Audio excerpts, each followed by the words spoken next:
ایک اور بات میں آگے بڑھنے سے پہلے تمام مردوں اور خواتین سے عرض کروں گا کہ رمضان المبارک کے مہینے میں ہمارے مدارس کے ذمہ داران اور مدارس کے سفراء ملک کے مختلف علاقوں میں سفر کرتے تھے آپ کی اللہ کے لیے نکالی ہوئی زکوٰۃ اور آپ کے صدقات اور صدقۃ الفطر اور دوسرے صدقات کو جمع کرنے کے لیے، جن کے ذریعے مدارس کا پورے سال کا بجٹ پورا ہوتا ہے۔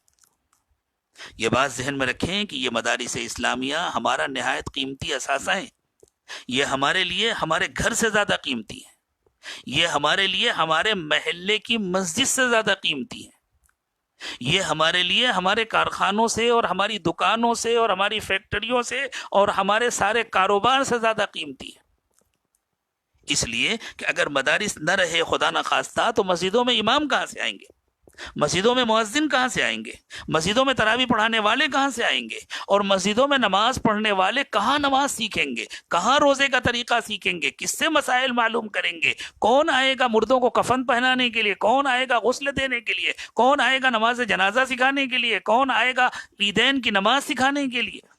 یہ مدارس ہماری ریڑھ کی ہڈی ہیں، یہ مدارس ہمارے اسلامی وجود کی بنیاد ہیں۔ اس لیے اگرچہ اس رمضان المبارک میں سفراء سفر نہیں کر سکیں گے، لیکن ہمیں اپنی ذمہ داری سمجھ کر،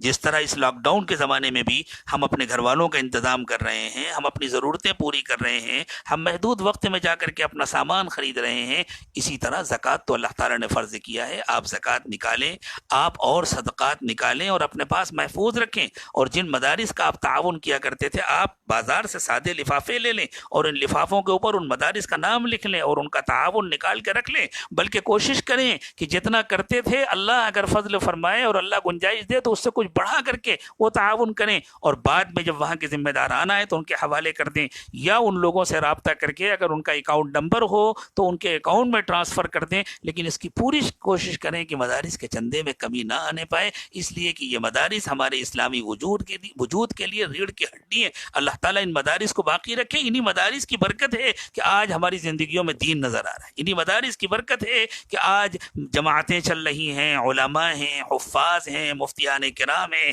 مسجدیں آباد ہیں، مسجدوں میں ائمہ ہیں، مدرسین ہیں، یہ انہی مدارس اسلامیہ کی برکت ہے۔ اس لیے میں یہ درخواست کروں گا کہ پوری کوشش کریں کہ کوئی مدرسہ عید کے بعد اس وجہ سے تکلیف میں نہ آنے پائے کہ ہمارے پاس خرچ کرنے کے لیے پیسے نہیں ہیں، ہمارے پاس اساتذہ کو دینے کے لیے تنخواہیں نہیں ہیں، اس وجہ سے ہم طلبہ کا داخلہ نہیں لے سکتے، اس لیے ہم ان کا انتظام نہیں کر سکتے۔ اللہ نہ کرے کہ یہ وقت آئے، اللہ نہ کرے، اور اگر خدا نخواستہ ہماری کسی سستی کی وجہ سے ایسا کچھ ہوا تو یہ ملت کا اجتماعی خودکشی کا فیصلہ ہوگا۔ اللہ تعالیٰ پوری ملت کی حفاظت فرمائے۔ اسی طرح ہمارے محلے کی جو مسجدیں ہیں،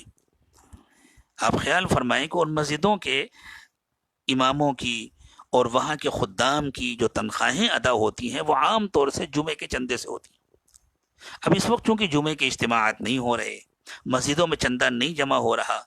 تو اس کا اہتمام کریں کہ جس طرح ہم اپنی ساری ضروریات پر خرچ کرتے ہیں، ہم جمعے میں جو چندہ دیتے تھے وہ چندہ جمع کریں اور بعد میں جا کر مسجد کے ذمہ داران تک پہنچا دیں۔ خاموشی کے ساتھ ہم اپنی مسجدوں کے خدام اور اپنی مسجدوں میں کام کرنے والے، جنہوں نے بیچاروں نے اپنی پوری زندگیاں مسجدوں کے لیے، مدرسوں کے لیے کھپا دی ہیں، جو کوئی اور کام نہیں کر سکتے ہیں، اور اگر وہ دوسرے کوئی کام کرنے لگے، ان کے اندر صلاحیتیں ہیں، وہ دوسرے کام کر سکتے ہیں، وہ دوسرے کام کر کے اپنے بال بچوں کی ضرورتیں پوری کر سکتے ہیں، لیکن پھر دین کے کتنے بڑے تقاضے ہیں جو باقی رہ جائیں گے، جن کو پورا کرنے والا کوئی نہ ہوگا۔ تو انہوں نے ہمارے لیے، ہمارے بچوں کے لیے، ہماری آئندہ آنے والی نسلوں کے لیے اور پوری ملت اسلامیہ کے لیے اپنی زندگی کو وقف کیا ہوا ہے۔ تو رمضان المبارک میں عید کے موقع پر خاموشی کے ساتھ جس طرح ہم اپنی ضرورتوں کا خیال کرتے ہیں، دین کے ان خادموں کی ضرورتوں کا خیال کریں اور ان کی اتنی عزت افزائی کے ساتھ، ان کے اتنے احترام کے ساتھ ان کی ضرورت پوری کریں کہ ان کو ایسا کبھی محسوس نہ ہو کہ یہ ہم کو ضرورت مند سمجھ کر کے دے رہے ہیں۔ اور واقعی ہم ان کو ضرورت مند سمجھ کر کے کیوں دیں؟ ضرورت مند تو ہم ہمیں، ضرورت تو ہماری پوری ہو رہی ہے، ان کے ذریعے سے اللہ تعالیٰ ہماری اور ہمارے نسلوں کی دینی ضرورتیں پوری کر رہے ہیں، اس لیے ہم ضرورت مند ہیں کہ ہم ان کو، اگر ہم کسی ڈاکٹر کو فیس دیتے ہیں تو ڈاکٹر کو صدقہ سمجھ کر نہیں دیتے، اپنی ضرورت سمجھ کر کے دیتے ہیں کہ ڈاکٹر ہماری خاطر بیٹھا ہے۔ کسی وکیل سے ہم مشورہ لیتے ہیں، اس کو فیس دیتے ہیں تو اپنی ضرورت سمجھ کے دیتے ہیں کہ بھائی یہ وکیل صاحب بیٹھے ہوئے ہیں ہم کو مشورہ دینے کے لیے، ہم کو قانون بتلا رہے ہیں۔ اسی طرح یہ جو دین کے خدام ہیں یہ ضرورت مند نہیں ہے کہ ہم ان کی مدد کریں، ہم ضرورت مند ہیں کہ ہم ان کی خدمت کریں تاکہ وہ دل جمعی کے ساتھ دین کی خدمت میں لگے رہیں۔